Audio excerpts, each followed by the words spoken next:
Sure sure tarifin etmiş Xuda ol rehberin.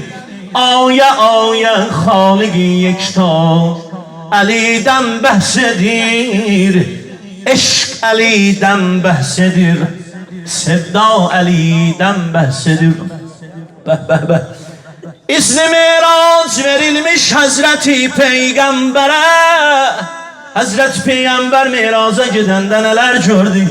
Ne güzel ya qeyd edib bunu şiirde.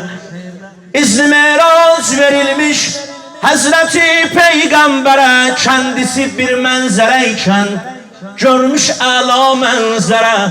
Ne gördü Resulullah Miracda? Kendisi bir mənzərəyken gördü əla mənzərə. Müjde vermiş yerlere, hem müjde vermiş göylere. Ya Resulallah ne gördün? Söyledi Miracda gördüm. Yığılmış bir yere Cəbrəil ərş əhlinə hətta Ali'dən bahsedir.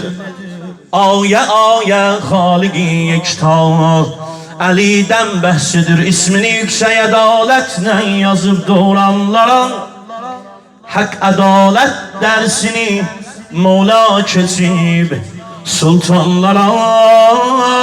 Qədrixum bayramı hak ehlinin qədrixum hak ehlinin bayramıdır insanlara. Ya Ali zikrin edenler ya Ali'den bahsedir.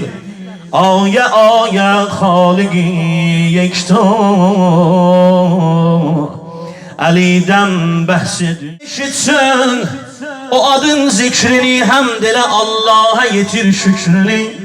Adı gəlende ağamın zikrini etme parakende dinen. Ya Ali mən deyirəm səndə dinen. Ali, Ali, Ali, Ali. Fəxr elə Mevla kimi, fəxr elə Mevla kimi ustad ilən. Fəxr elə Mevla kimi ustad ilən. Şiəsi ol din evin abad elə. Her namazında ağanı yad elə. Təsbih-i Zəhra da denən. Mən deyirəm sən də denən. Ali, Ali.